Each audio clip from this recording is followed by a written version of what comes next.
Good. I guess since we are the temporary co-host or whatever, the host of this space, I guess I'll give a quick introduction. So I guess welcome to this space, and we have a special guest today. His name is Jason, Jason McGee. I'm not sure if I'm butchering it. I had some dealings with him, especially when we were talking about the Binance compliance stuff. But I think it's best, perhaps, before we introduce the rest, which we are the regular people here.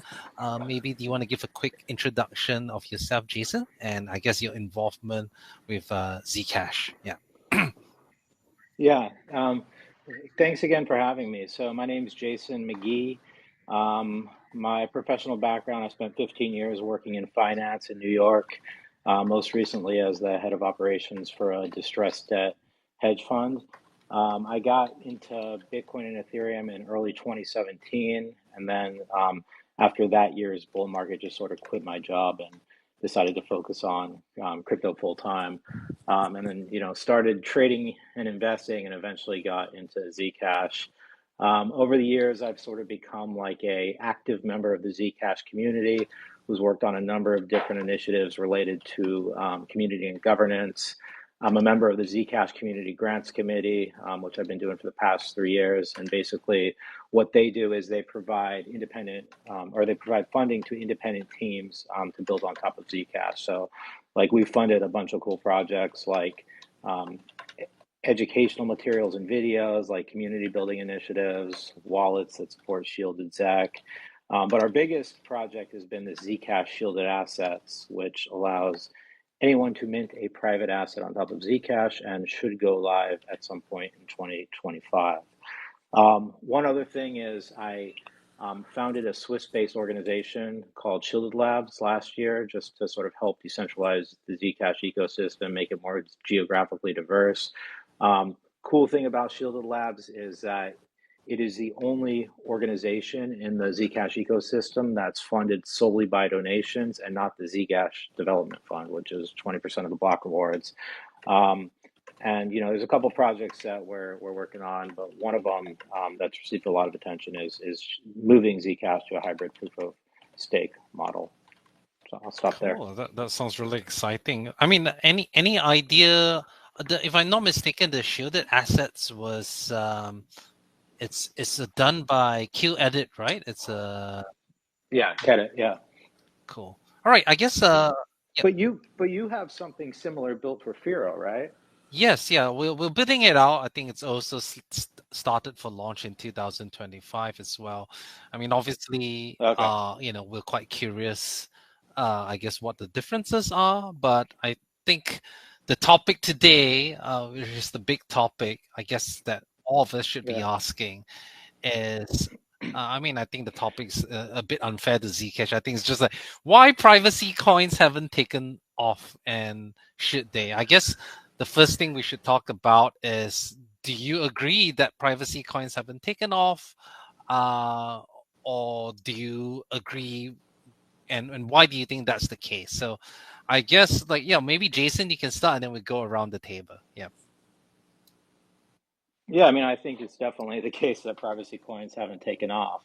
I think there's a couple reasons. One is regulatory scrutiny and sort of limited understanding of their purpose. So governments often view privacy coins as tools for illegal activity, and that results in them being subject to increased scrutiny. We see delistings on major exchanges and increased compliance requirements. I mean, Ruben, you and I have seen firsthand with Binance having to develop Ooh. exchange addresses to avoid being delisted. So I think we've experienced that firsthand. I also think public education around privacy coins has been minimal. So a lot of people are sort of unaware of their use cases, which essentially are protecting financial autonomy or combating surveillance.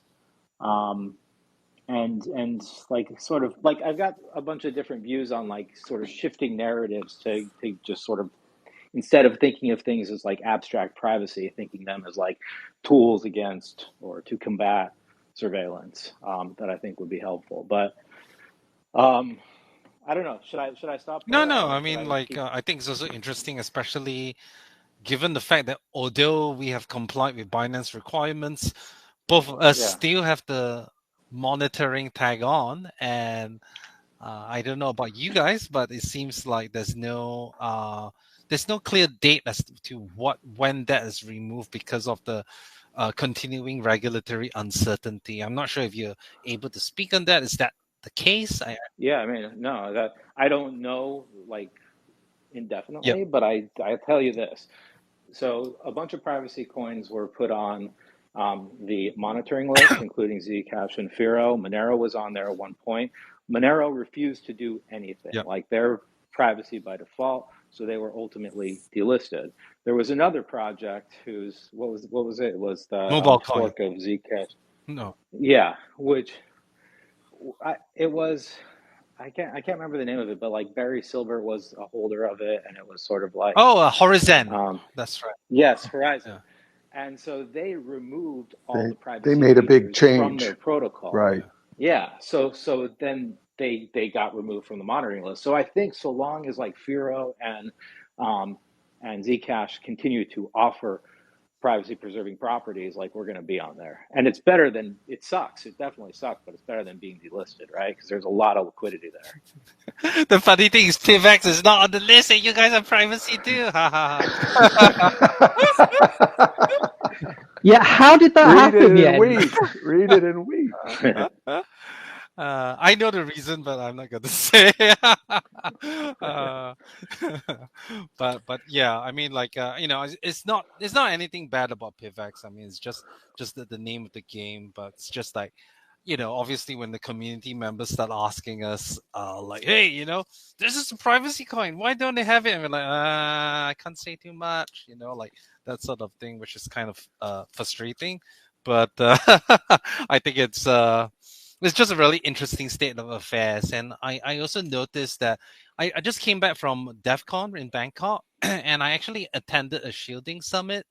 And what was kind of interesting is that most of the most of the projects that were presenting did not have private transactions. They had like private compute and all of that, but stuff like secret network, and Koti and all of that. And they're not that what they're doing is bad or anything, but it's just because they're like, okay, we're about private computation, we're about hiding, the smart contract stuff, but we don't really want to touch about private transactions because that's going to get us into a bunch of hot soup, which honestly, for a shielding summit, that was kind of sad and ironic at the same time.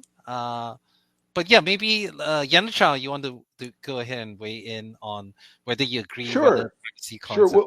Well, one thing also, like secret. I don't know how many of the others you mentioned, but many of them use what is it? T's. Yep. Secure, like parts of a microprocessor, which is itself a bit flawed. If you dig into it, at the end of the day, if someone has physical control of something, and it's they've got it really. They can micro probe, and there's all kinds of attacks on it that are kind of fundamental. So I think that has to be taken into consideration too.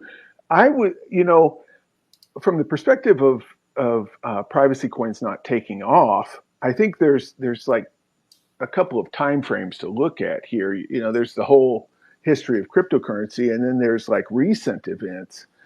And I think recent events, the big one being the election in the U.S., which is where I'm located. And regardless of what you think of politics, the former administration definitely was persecuting cryptocurrency, and there's a hope that to some degree that's going to be over or stop. And I think that has helped out the overall cryptocurrency market, but not in a completely even way across all the coins.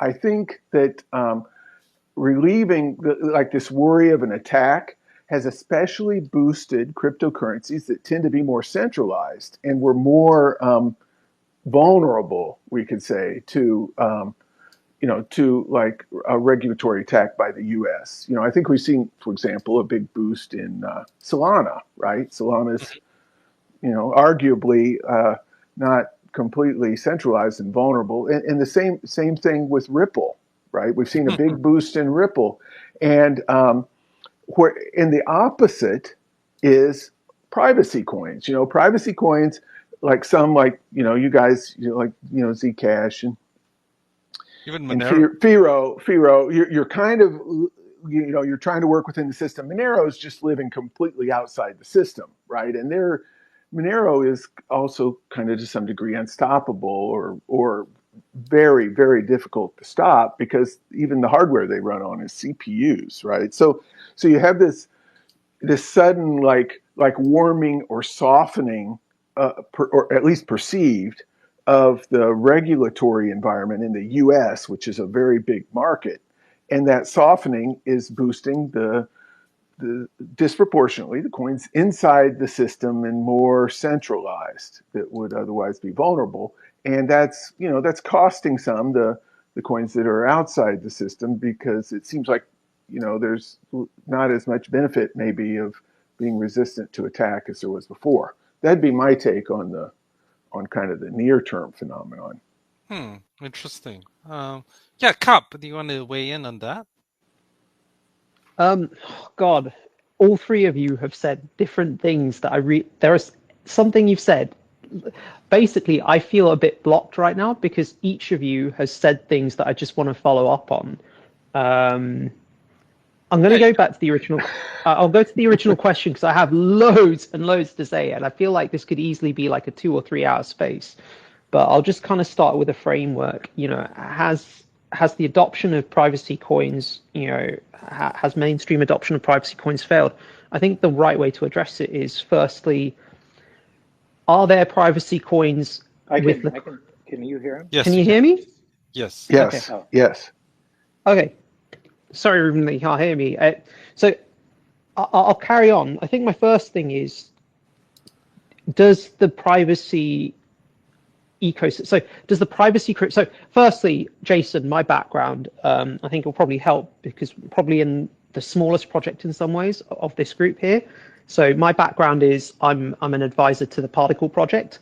Now, what the Particle project is it started off as a cryptocurrency based on a blockchain that utilizes mixed privacy states. So you had ring CT level privacy, which blinded sender receiver and amounts akin to Monero, but it also utilized a state that was pure CT, which was just like shielded amounts, and it also had a public state, and that was married up to a data messaging system called the SMSG network. So combining the blockchain with the SMSG network, the SMSG network was a peer-to-peer data network that was optimized for smart contract execution across multiple cryptocurrencies. So when you combine these two layers, what you basically, the initial product we built on that was a decentralized privacy-focused marketplace called the Particle Marketplace.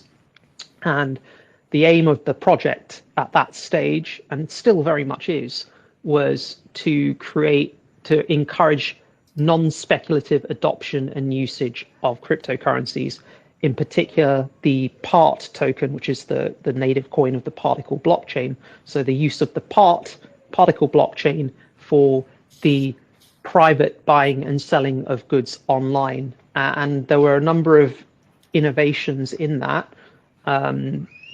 The marketplace was built completely on a peer-to-peer network, so there were no centralized points of failure, there were no centralized servers. We utilized an escrow that had no third parties, and that was done using smart contract execution. So essentially, if I wanted to buy a coffee, if I saw, say, a coffee mug on the Particle Marketplace and I want to buy it, then I would have to deposit, and it'd say that if the mug was going for sale at $1, into the smart contract, me as the buyer, I would have to deposit $2 worth of PART tokens into the smart contract. The seller would have to deposit $1 worth of PART tokens into the smart contract. And then the seller would have to send me the coffee mug. And then we would both have to agree that the transaction was successful in order to release the escrow. It's a good system, Dr. Cap. That's a very nice way that you have that set up. And we released a marketplace that's still live to this day, and it works, but it's a desktop application. So the user base that are knowledgeable enough or familiar enough with desktop applications to download, install it, connect to, and when you install it, it's actually fairly easy to use, but you have to understand the principles of blockchain to get your head around how you use part tokens to actually use the marketplace. In order to get the part tokens, until we released what I'll get to is basic swap decks, you had to basically go to centralized exchanges and acquire the part tokens. So it's not like you could just plug your credit or debit card into the particle marketplace and then just start going on a shopping frenzy. You had to sign up to an exchange. You had to make sure the exchange supported the particle token. There weren't many of those. It was Poloniex back in the day, and then Bittrex for a while, and now MEXC and Probit are our largest ones that are still standing. So we had the issues with getting delisted. We had issues with the exchanges we're being listed on essentially shutting down. So essentially, actually our reliance on centralized exchanges meant actually getting hold of the token to use on this marketplace, which you could only access by downloading a desktop application on Windows or Apple or Linux. These are all barriers to accessibility, and then understanding the concepts, the abstract concepts behind smart contracts, smart contract escrows, blockchain. Why this was better. Why being a permissionless, censorship-resistant, highly private system, bearing in mind the data layer, the SMSG network was end-to-end encrypted, so you didn't have metadata leak. This was a marketplace. It is a marketplace that is highly private on multiple levels on an infrastructure scale, but the accessibility isn't there, and there are barriers to usability. So the non-speculative usage, we've always struggled with that, and we have been very aware of why. And this is kind of going back to that first question, has adoption failed? Well, if you look at it in terms of liquidity, there's speculative liquidity, for greater fool's theory, that definitely is there. It's definitely not failed. I think there is liquidity in the ecosystem, but it's fragmented across multiple privacy projects. And that's not a bad thing. I'm not criticizing that, but I'm just stating that's an observation. The liquidity is there, but it's fragmented across the different communities who hold their respective privacy coins. The most liquid coin, I think, and feel free to challenge me or disagree, but I think objectively the most liquid coin from a privacy point of view at this time is still Monero. And that's despite the fact that it's been delisted. Yeah, so, and this is Dr. Cap. There might be, the theme kind of what you're saying, I think, is people like privacy, but they don't want it in place of convenience. They're ready to give it up in place of convenience, especially when it comes to online things. And that's across the board, right? It's cryptocurrency, it's email, it's all kinds of apps. That's an issue across the board. The segment that really deeply cares about privacy is a small part of the population. Would that be the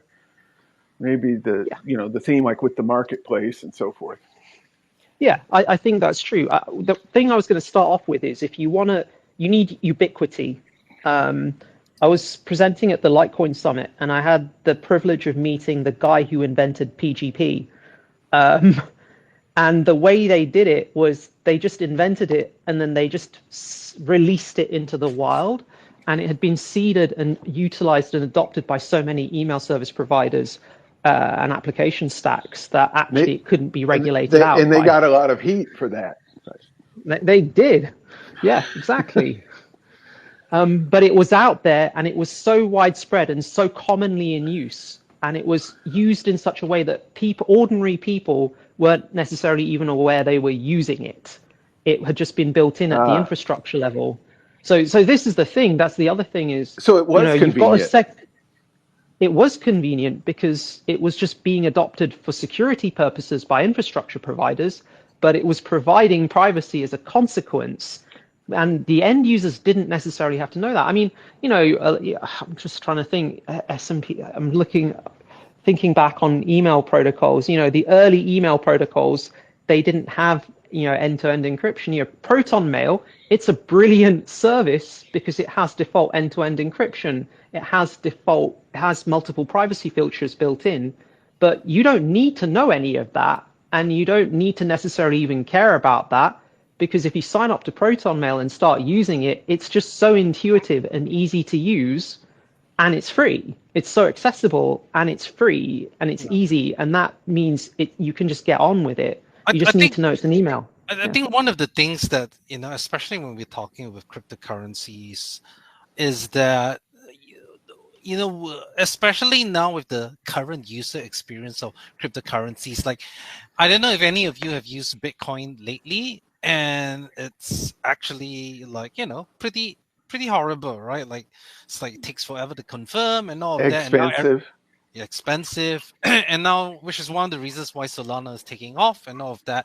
But similarly, the same thing with privacy coins, although I would say fees are still obviously really cheap, there is like a lag, right? Like, especially with Zcash and Firo, I guess ring signatures, I guess not so much, but there is a cost to both scalability and like proving, like, it takes like a couple of seconds. And of course, you may say, what's the difference between a transaction that takes, 0.5 seconds versus, cryptocurrencies that takes maybe like 5 or 6 seconds to generate the transaction? You say, that shouldn't be an issue, right?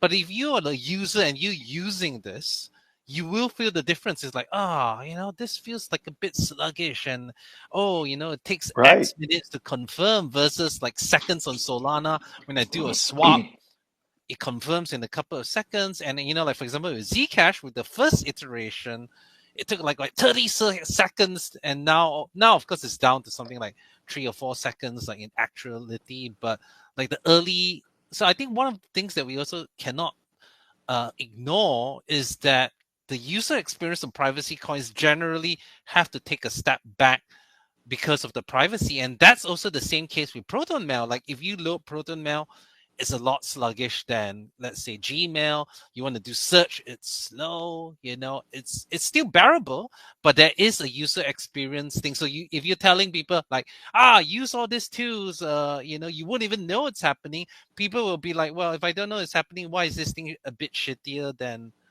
the transparent version, right? So I guess, like, I think I don't want to like dwell too much on this, but I guess I think one of the really important things that I want to kind of talk about is, what is, I know it's a kind of like a topic that's been like beaten to death, but especially since Zcash is here, I kind of want to know, what is the reason why they've decided to continue keeping transparent addresses? And I guess, the two big privacy coins are Monero and Zcash, right? And obviously Zcash has gotten a lot of heat for having that transparent layer. I mean, PivX has the transparent layers, Firo has a transparent layer. I think PivX has a transparent. Yeah. Particle also has. Particle does too. Yep. Yes, that's right. And I'm just like thinking, like, is Zcash planning to ever remove transparent addresses? And yeah. No, I mean, I don't think it's on the roadmap. So just for background, I mean, Zcash offers both transparent and shielded transaction types. We feel it gives users flexibility to choose privacy. And the important thing is, the reason why it has that transparent historically is because it allows compatibility with like regulatory compliance requirements. So unlike some privacy coins like Monero that are fully anonymous, Zcash's optional privacy approach really just sort of like allows us to focus on privacy while getting listed on exchanges. Like, we have a grayscale trust for Zcash. That probably wouldn't happen if we were, fully private. We're on I don't know if you saw Coinbase's top 50 index, like we're part of that as well. So, Zcash has a lot of interest from investors, and there's that. But I do hope over the long term that we shift away from transparent addresses. So I doubt that they'll be fully deprecated. I mean, I don't know if they will. But if they are, I think they'll have some limited use case. But eventually, I think more of the activity will happen in the shielded pool. And there are things that the Zcash community can do to sort of disincentivize uses of transparent ZEC. So one idea that we've been talking about at Shielded Labs is we have this thing that we've developed called the Network Sustainability Fund. And what that does, Network Sustainability Mechanism. And what that allows you to do is it allows you to it sort of solves this issue with Bitcoin, where, what happens after the block subsidy ends or comes to an end? How do we incentivize people to continue to secure the network? So what we want to do is introduce the ability to burn ZEC to sort of make donations via burning to sustain the network over the long term. And then that ZEC that's been burned can be reintroduced in future block rewards further down the emissions curve, like when the block subsidy is a lot lower. And that's interesting, fascinating. So it also maintains the 21 million coin cap, which is very similar to Bitcoin. So it's a solution to that. But what's cool about it is how we get donations and how we sort of introduce fees. And one idea is to introduce a fee to people who hold ZEC in a transparent address. So they would have to compensate the network for the opportunity cost of a larger anonymity set. So I think things like that could sort of encourage more shielded adoption. But even without that, I think we've seen the shielded pool grow astronomically over the past couple of years. We have close to 2 million ZEC in the shielded pool, and it's growing on a daily basis. Once we have hardware wallet solutions like Ledger's working on something, Keystone's working on something, I think we'll see more and more ZEC in the shielded pool, and transparent will hopefully start to dwindle and decrease. I agree. Isn't Ruben? You mentioned, isn't that taking away the transparent addresses in Zcash? Isn't that what Pirate Chain did? Yeah. So is it? Of course, there were other things Pirate Chain did as well, right? But that's. That's the main thing that Pirate Chain did, and I think they're also eventually moving to Halo 2, basically an orchard system. I think they're still based on the earlier sapling setup. But that's the approach that Pirate Chain is doing. And of course, they're you can say the market cap is high and stuff like that. But in terms of exchange adoption, in terms of trading volume, it is still kind of woefully low. And this I know offering XMRs on this coin. I know he's a Monero guy, but I know there's this argument to say, if the coin does not have privacy by default, it's not a privacy coin, and you'll suffer from adoption. I think that's overly simplistic, and there is some truth to that, but also it is also not true. There are so many private by default coins that have not taken off, and it doesn't help that they are a privacy coin. We've seen Beam, they got delisted. We've seen, mobile coin. We've seen, and that's not just talking about delistings. It's just in general, it hasn't really helped with their adoption. Just having a private by default way doesn't actually help the utility of your coin. Right. It's a talking point, is what it is. It's a talking point.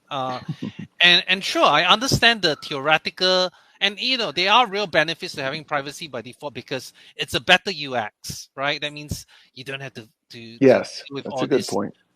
Different transparent layer, and I know Zcash has tried to solve that with unified addresses, but some people argue to say that now you're not really sure whether it's private or not. So there's a lot of headaches when you start dealing with multiple address types, when you start dealing with wallets. It's just oh my gosh, it's good point.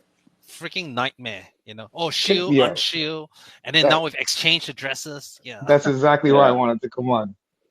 That's exactly why I wanted to come on. Was with the PGP conversation. The reason PGP took off was because it was just integrated by default. People didn't even know they were using it. The reason Monero is easy to adopt for people is one, because it already has the liquidity. Yes. So for the coins that aren't taken off, it's because they don't already have the liquidity. People don't want to learn something new. They don't want to download a new wallet. They don't want to mess with something that's hard to find somebody that actually accepts it. Monero already has. It's like with Bitcoin. They have the first mover advantage. Yeah, can I ask a couple? But because it's private by default, you don't have to explain to anybody that Monero is even private. Like, it's like privacy is like, to me, Monero, like, I don't like the term privacy coin like at all. It's Monero has confidential transactions. It's not private. You know, if you use a remote node with your ClearNet IP address, you're not anonymous. Like, it doesn't do anything, doesn't do any magic for you. All it does is it hides the transaction amounts, and it keeps your transaction confidential between parties. And that's something people expect coming from cash, coming from whether it's credit or Visa or debit or whatever. Normally people don't have the ability to spy on your transactions. So that, while that's a talking point, most people don't actually care about any of that stuff. They just want something that like just works.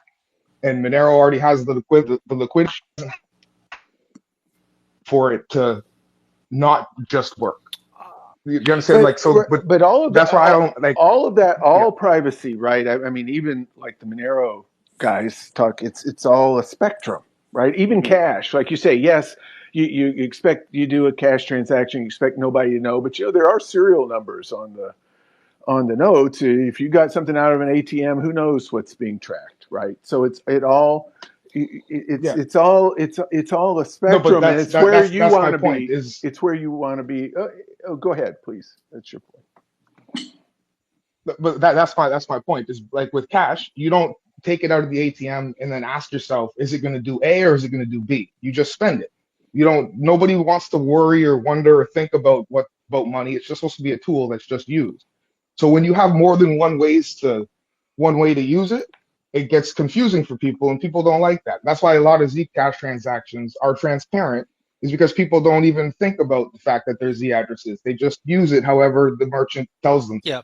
Yeah, anyway, I definitely agree with all of those, but let me also share my perspective as someone who comes from a country who may not have access to Monero as easily, right? Like most of the main exchanges, like for example, like right now, the only kind of remaining exchange that I can use to get Monero in any sort of meaningful way is Kraken, right? And Kraken has already started delisting Monero in several European jurisdictions. And I understand, I totally understand, where you're coming from. I agree with a lot of these things. But I'm also saying, like, the reality is that Monero isn't feeling it yet, because most of the guys, they're in US and we still have Kraken and whatnot. Okay, why if you lose Kraken, and then what? You got KuCoin, you got Whitebit, and of course you say, Texas. How about Texas? Yeah, I okay. guess that's Today, what is the DEX that has significant volume for Monero? Yeah, Zero. that's really just, if I can interject. Havano's been doing a lot of traffic, and same with BISC for Monero. They do a lot of traffic.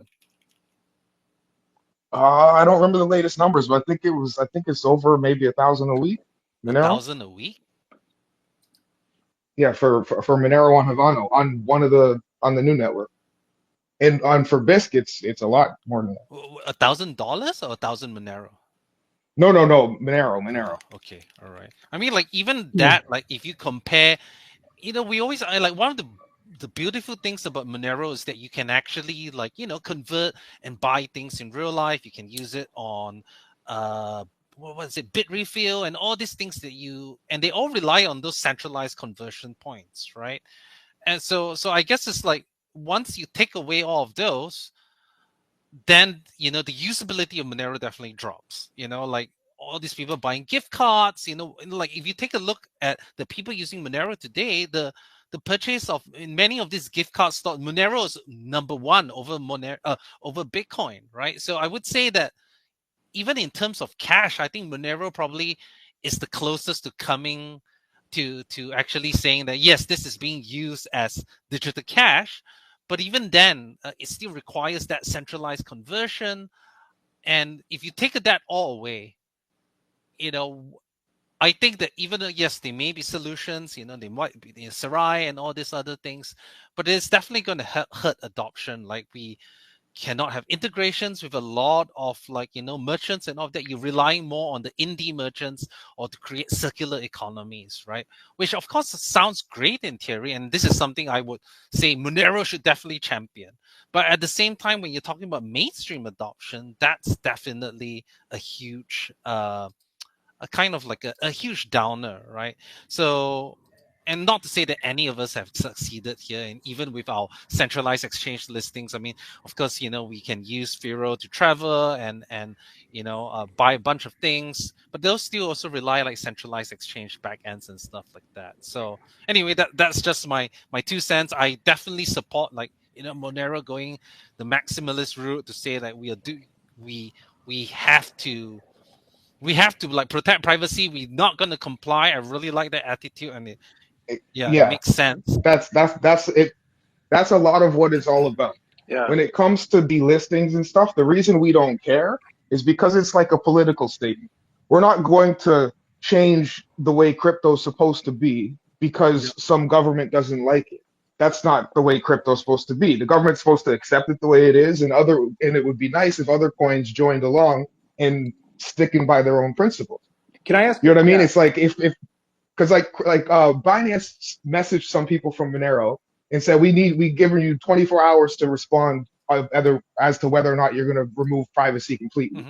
And we were like, who are you talking to? This is a decentralized project. You're going to ask every user if they're okay with that? The answer is no. Send a pull request. Like, it doesn't work Right. like that. You understand what I'm saying? So it's like if we were to just bend over and fold like that, then the whole crypto game is basically a scam. It's like we're just going to continue to depend on the dollar forever. We're going to use the CBDC, and crypto is just going to be a gambling market because the government doesn't want us to use it. I'm like, that's not how it's supposed to be. The government's supposed to adopt whatever we as the citizens tell them they should be using. They should Right. accept that. I actually agree. I think that's great that Monero is doing that. But again, I think it's a spectrum too. I mean, it's not completely black and white. It's great that Monero is out there. Monero's like the big umbrella, and the government has to live underneath it. It's not that the government's the big umbrella and Monero lives underneath it, and that's great. But everything is a spectrum, right? So Yeah. so yes, I mean, what other privacy coins like Ruben's saying, we try to make these things convenient and so forth. So there's a role for that too, right? It's more convenient, lets you travel with it, but also gives you privacy when you need it, right? Isn't there also a role for that for the full spectrum? Hmm. Yeah, yeah. No, I'm Now not let's. saying there isn't. My point is that Yeah. when regulations come out and they start telling projects what to do with their projects, that's when the buck's supposed to stop. Like you guys don't get to tell us how we develop. This is code. Code is free speech, and we can write it however we want to write it. If you don't like it, then delist us. And it's one of those things. Like say Bitcoin added privacy tomorrow, then this whole Mm-hmm. conversation would be over.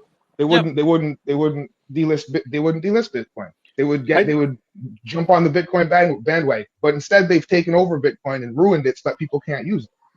Yeah, I guess I don't think it's that black and white. Like I Hmm. think Zcash was able to do it in a way that we didn't change the protocol. So none of the privacy preserving properties were altered in any way, shape, or form. What we did is we enabled um, wallets to do some like workaround in order to send only transparent um, outputs to Binance. So Yeah, to I exchanges, but think the exchange address stuff. yeah, Yeah. exactly. It's a little different than an exchange address. Yeah, it's like a text address. But I think it's different than what Firo did because I think Firo actually made a change to the protocol. We did not. But the question I wanted to ask about Monero is, I guess, like when we say why we're talking about privacy coins taking off, like a couple questions I have about Monero is the price does still seem stagnant. So if we're talking about it in terms of price, like has it really taken off? I mean, the project's been around since what, like 2014. It has a decent sized market cap, but it hasn't seen significant growth in terms of market capitalization over the past, 6 years, right? The other thing is in terms of like usage, like who's monitoring Monero's usage? Because I'm really curious. Like, there was a lot of volume happening at Binance with Monero, and I just heard that European exchanges are also delisting Monero from Kraken and other exchanges. I mean, this you're talking about a DEX with 1,000 Monero trading a day. That doesn't seem like a lot of activity, right? Yeah. Well, it's the DEX is on chain. A lot of the volume on Binance and even the reserves were never real. Like when you went to Binance and you tried to buy a lot of Monero and then withdraw it, Binance would cancel withdrawals and then plummet the price. So I actually disagree. That mainly because I can see I've seen because Binance uses transparent addresses in Firo, and there are times when the price goes up and all this sort of things, and you will actually see what happens with the transparent hot wallet on Firo. It actually diminishes to such a small amount, and it's happened once or twice with us. And what happens then is that, oh shit, our hot wallets run dry. We got to stop the withdrawals, and then after that, you see them, within a day or two, move it from their cold wallet into the hot wallet. So I mean, I'm not saying this is a huge benefit, but at least we're saying like, okay, we know how much Firo the exchange is holding, and because it's they are holding it on behalf of customers, like I don't really care about the privacy because that's the Binance thing, right? And when they stop the withdrawals, it's because our hot wallet is run dry. We need to go to get the higher security cold wallet to move things into the hot wallet, and that takes generally in 1 or 2 days. So I mean, that's a potential explanation. I know that Monero people are And that's saying actually happened a couple times. But when yes. Binance delisted Monero, they claimed you'd be able to withdraw your Monero, and then they kept withdrawals closed for like 30 days. Like they couldn't cover their short. And it's the same like you have like there's an exchange called Bit2Me. I think it's called Bit2Me. A user commented on the Monero website GitHub that they tried to use Bit2Me and that they basically told them that withdrawals for this coin are permanently disabled. And a few days later, Bit2Me tweeted that withdrawals are open. And I'm like that they've been open and that they're closing deposits and everything else. And I'm like, that's a lie. They told us days ago that withdrawals have been closed and that deposits are closed, that you can only transfer Monero on their platform between users. In other words, they don't actually have any Monero. They're just paper trading. If you look on Right. CoinGecko, they were the number 5 exchange on CoinGecko by volume. The number 1 is Bit2Me, BTSE, and the number 2 is Poloniex. Both of those exchanges are like exchanges that nobody knows anybody that uses. That's what I mean. Like Sure. a lot So of the anyway, Monero volume that's reported is not real. Yep. Kraken is like number 7 or 8, and they've been down low for a long time. But really they're like the number 1 exchange. Yeah, I But don't that is believe sus. these That's volume. all very You take a look at suspicious. their DAP. It's like, yeah, how can you generate -2%, that's 6,000, and you generate 20 million volume a day on what, right? So I mean, I No, definitely seriously. agree. Yeah. So sorry. What was Jason's question again? What was you supposed to answer? You're talking about like where does Was the volume come from, right? where's the price? How come the price isn't moving? And what about the volume? And that's where I'm like the price. As far as I'm concerned, the price on Monero that's reported by places like by oracles like CoinGecko and Coin Marketplace aren't real. Like a lot of it is wash trading by exchanges that you can't even withdraw Monero from.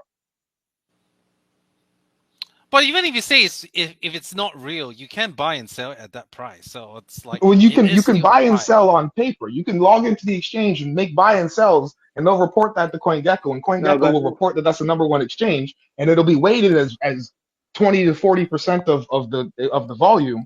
But really, the only place you can actually withdraw the Monero from is KuCoin or yeah, but Kraken. And if you go to KuCoin and you go to their margin loans, they claim to have 9 million Monero available to loan to trade on the spot market. so implicit in what you're saying though is that in OTC markets or on DEXs, Monero is trading at a premium to CoinGecko and Yes, yeah, it trades at a 10 to so then what's it 20% trading premium at? all the time. Oh, okay. Right now, I can check, but I think it's around 180 instead of Gotcha. 160. Gotcha. Interesting. Yeah, it's a really good strategy. I really admire it because it's intentionally set up to draw liquidity out of KEXs into DEXs. Essentially, the market makers and liquidity providers for DEXs on Monero, they are making sure they get a higher premium for purchasing it on a DEX. It's gonna take me a second I to pull think, it up. I gotta remember the website. yeah, but no, just be listening into this. Can you guys all hear me? Okay, by the way. Yes, we can. Yes. Just a reminder, Jason has to leave in 6 minutes because he has like kids to deal with. Fair So play. so if anyone has questions for Jason I and stuff, have a question I'm dying to ask Jason, if I may. I know, Jason, you've worked a lot with like funding and initiatives. You mentioned you're on the grants committee and so forth. I was wondering if you could summarize like your philosophy towards funding crypto. Like how much should go to R&D versus marketing, and what percentage of you mentioned that 20% of the block rewards, is that the right amount? Yeah.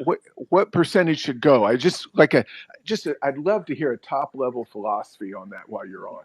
Well, yeah, I mean, that's a hard question to answer. But so right now, 20% of the block rewards go to what's called a development fund that goes to 3 different entities: ECC, who does protocol development; Zcash Foundation, who does like R&D and some other things, and the Zcash Community Grants, who funds independent teams to build on top of Zcash. So in terms of I think that's sort of, so long as there's like a development fund, I don't think it will ever exceed 20%. We had polls earlier this year, and pretty much people think the vast majority of the coin holders and the community think it should be 20% or lower. So I think that's fair. I think if the price, in my own personal view, if the price of Zcash was to increase significantly, I think that we should probably lower the development fund a bit. In terms of initiatives, this is really hard to say, but I think the way that we on the grants committee have prioritized things is technical development comes first. So I think close to 50% of what we've allocated has gone to build Zcash shielded assets and that protocol on top of Zcash, because we think that there's some interesting use cases there, especially around private stablecoins, private Bitcoin, and then stuff like funding wallets, and both hardware wallets and mobile wallets that support shielded transactions. That's been big and instrumental in getting the shielded pool to grow and people to start using the privacy preserving properties of Zcash. When you get into marketing and stuff like that, I'd say we've probably allocated maybe around 5 to 10% of the treasury to those initiatives. And a lot of it's gone to stuff like Zcash Media, which does these super high quality educational videos on Zcash and privacy, a high level of privacy. And some other things like ZecHub, which is this really cool educational resource in the Zcash community that does a lot of work.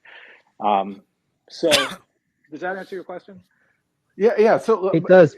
10% goes to marketing. That's actually, it's interesting you say that, because that strikes me as on the low end, but it's great to get your take. Well, I'm curious on in other people's projects, where has marketing paid off? Because we talk about privacy coins haven't taken off, and you think marketing would play a role. Are you seeing significant adoption increases from marketing efforts? I'd like to answer that, if that's okay. So this is coming from the perspective of basic swap decks. So it's a shame that we don't have more time, Jason, and it's part of the invitation I want to extend out to you. We had issues with adoption of the particle marketplace, as I outlined, and our response to that was to kind of say, all right, these problems are primarily because we are dependent on centralized exchanges. And a lot of the issues you've highlighted about problems with adoption actually relate in one way or another to centralized exchanges. The risk of getting delisted, political pressure and regulatory pressure to delist or not to allow liquidity or flow on centralized exchanges, the fact that centralized exchanges engage in wash trading and in fractional reserve holding of the coins, or in some cases, or paper trading. So the part of our solution was we actually developed. Jason can't hear you again. I don't know. I can hear him. Can you? Hear him. Yeah. Okay. So I can hear we Ruben actually now. went and developed a decentralized exchange Is called Basic somebody else Swap talking? DEX. Yeah, it's me. Yeah, he's. Yeah. So Cop is talking. If you're having issues, you just drop out and then join back in, and then I'll make you speaker again. Yeah. But Jason, the thing I kind of wanted to sort of say, so to answer that question, our marketing budget in fiat real world terms has basically been zero. We've been, until very recently, thanks OFXMR, by the way, for the work on that. But until I would say July of this year, we started the development on Basic Swap DEX, which is essentially an atomic swap DEX, and it was innovative and is still innovative in that, you know, it's the only atomic swap DEX in the world that supports bidirectional Monero atomic swaps. It's the only decentralized exchange in the world that supports Mimblewimble atomic swaps. Just a it's time the only... check. We are hitting the domain, but then Fine. if you have any quick questions for Jason and stuff, right? Yeah. But to kind of finish what I'm saying, it's basically it's a decentralized exchange, which, because of the infrastructure, it's decentralized at every single level. There is no central point of failure, and it supports atomic swaps for coins or coin states that lack programmable inputs. So one thing I want to say is I would like to have a talk to you later at some point about potentially getting Zcash not listed, integrated into Basic Swap DEX, so that we can promote the usage of the shielded state and to promote liquidity for that sort of atomic swap process, liquidity for Zcash shielded states across other pairings, including, all of you guys are listed, Monero, PivX, Firo, Particle, we're all on there, Bitcoin's on there, Litecoin's on there. We all work together in that sense. So that's something I want to say. But our marketing budget, we utilized a decentralized treasury, which utilized the part token. The part token had no liquidity. So actually, our real terms budget was part tokens, which were basically growing down in value and increasingly attaining magic bean status, if you want to be objective. So we basically had to grind. And our marketing was like literally guys like me doing appearances on podcasts and talk shows for free, volunteering our time. People who are ideologically committed, just kind of writing articles. People essentially who were so committed to the project and the ideology that they would literally they will work for free because they believe in it that much and they understand the end game. I'm not going to say this is completely altruistic. I understand that the end game, if successful, for building a privacy liquidity ecosystem is immensely profitable to the participants of that, the builders of that ecosystem, from multiple points of view, not just speculation, but market making and the non-speculative use cases. There's lots of reasons for that. But I think, we started off with, it's interesting, we had the meeting yesterday because we were at Monerotopia last year and this year. And a year ago, we went in with relatively little awareness. And then within that year, just because of essentially a community-driven effort that hasn't required any objective funding, with developers working purely on ideology for a really long period of time, we're now at this point where, OFXMR, you could probably chip in. And again, thank you for all the work you've done, to help us. We have significant recognition within multiple communities for that DEX. And that's Jason been an organic effort. Now. Yeah. So. Yeah. Thanks a lot, Jason. Thank you so much for having me. I very much enjoyed this conversation. I'd be happy to hop on again in the future if you have more. Dr. Cap, I'll definitely reach out to you about to talk more about the DEX, because that's something that we'd definitely be interested in. Like right now, we're working on a Maya protocol integration, but I mean, we want more ZEC liquidity on other DEXs. So let's definitely talk. Awesome. Yeah. Thanks everybody for your time. This was great. Take care. Thanks, Jason. Take care. Thanks, Jason. There was someone else that was from the Zcash community that actually dropped by, and I made him a speaker, and seems to have disappeared, unfortunately. So I guess we can. I guess it would be a good time to open the floor up to anyone who wants to ask questions. I mean, it can be, I guess, anything about privacy coins. It doesn't have to be restricted to the topic, but I guess, keep it away from price.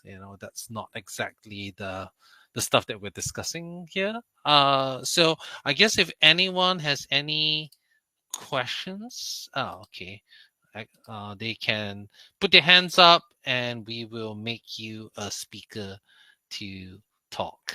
If not, I guess we'll yap for another 5 minutes or so and then close off this space. Yeah.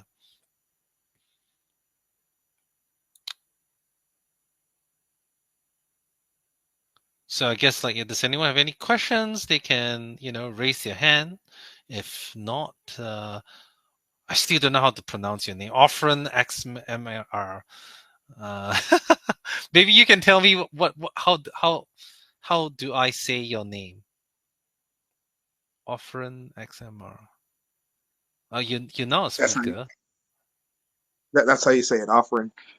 Like offering. Okay. Right. Yeah. I always keep on thinking of the nickname I gave you, which was OnlyFans right now for XMR. Yeah. Oh, Ruben, I just wanted to say something. You sort of mentioned you were at DevCon. Yeah. This is one of those conferences I want to be at. We actually had a meeting with the Ethereum Foundation, so some of the basic swap, so particle basic swap guys. Mm-hmm. We'd set up a brief chat, and I won't say the name, but the representative we were talking on, I think he basically straight out said, look, privacy is not. It is if you look at the EF Foundation website, it lists privacy as one of their kind of areas of focus. Yep, but actually, when you ask him, it's not really like our main area of focus. Their main area of focus is scalability and UX. Which is fair. So, yeah, well, it's completely fair. And I think,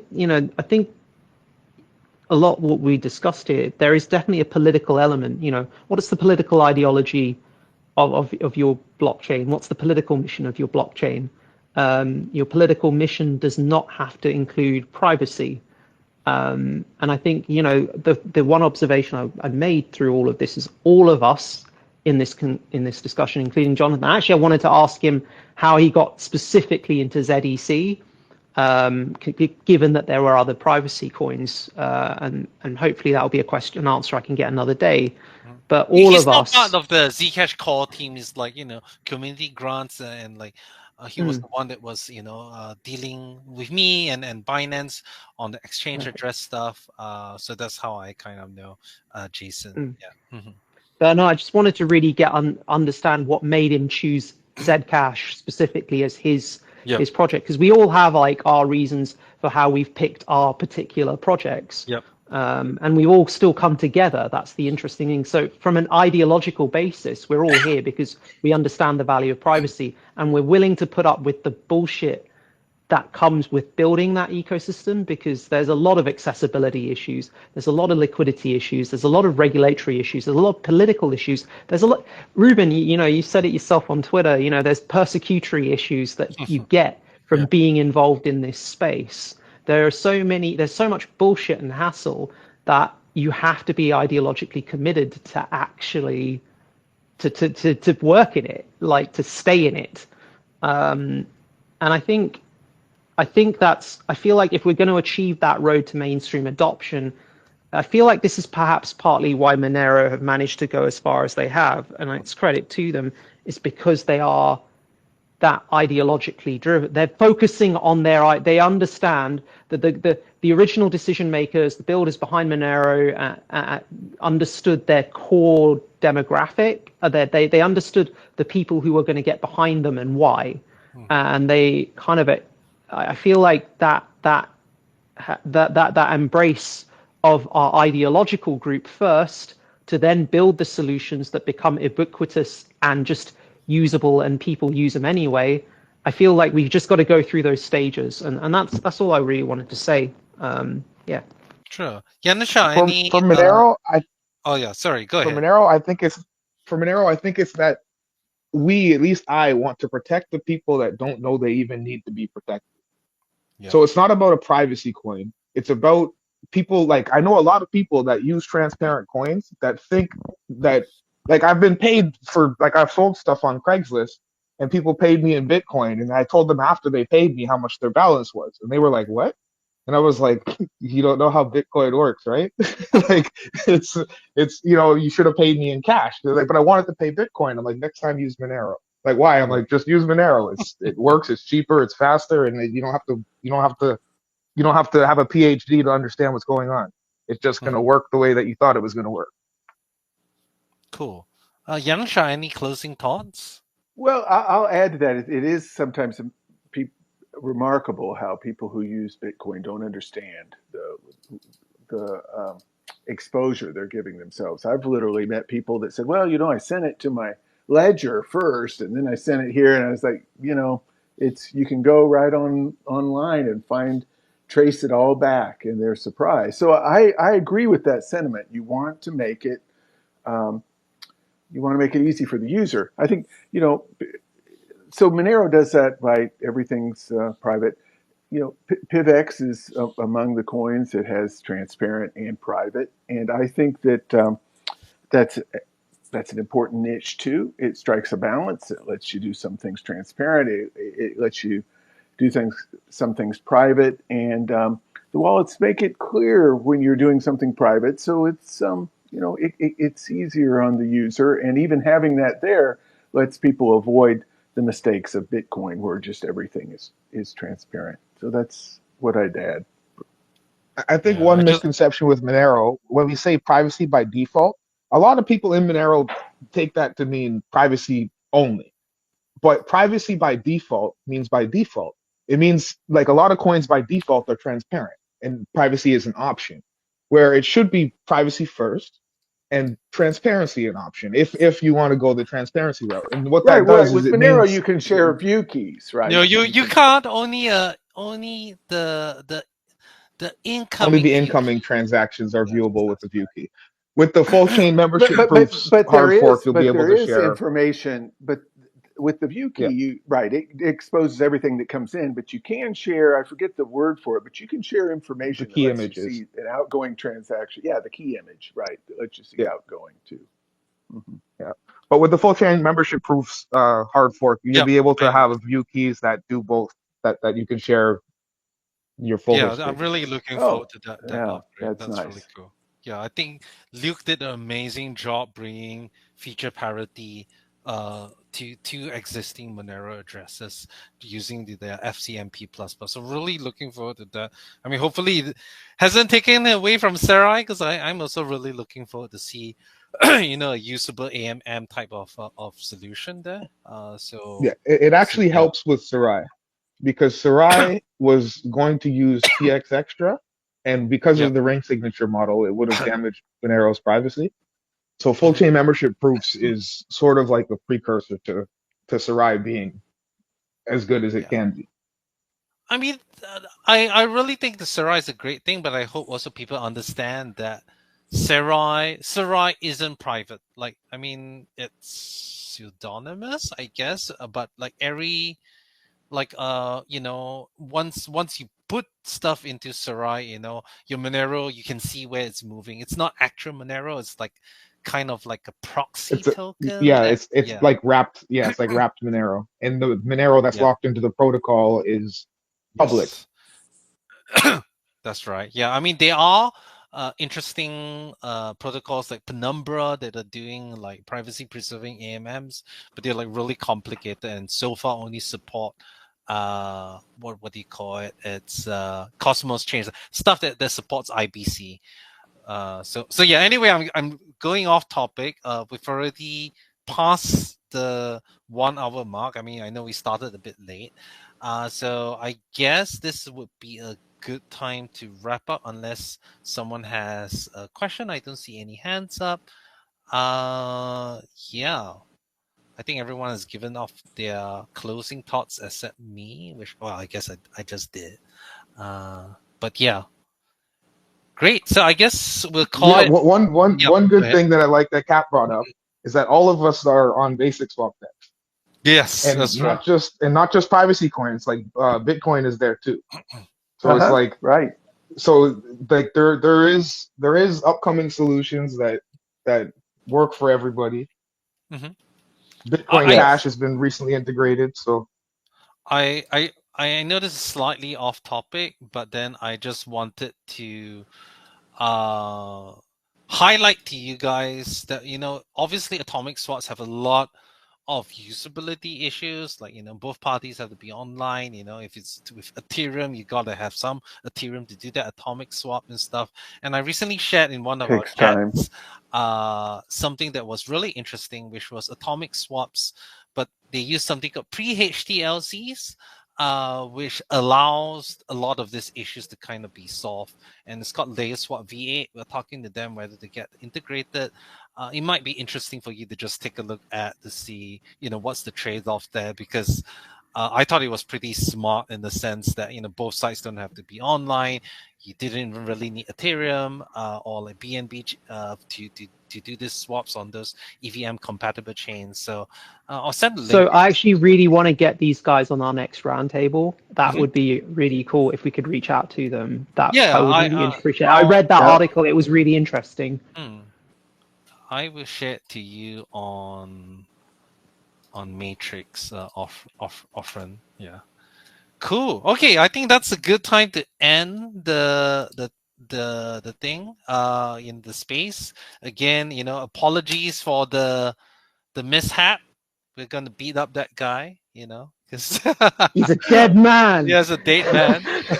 And really, thanks for tuning in. Obviously, if you tune in halfway through, we this is available. We'll post it on our YouTube, and it's also going to be continued to be available on this space as well. So thanks everyone for attending, and have a great one. And thanks everyone for coming. Yeah. Yep. thanks guys. Take Thanks, care. guys. Thanks. Thanks, everyone. Bye. Good session. Bye.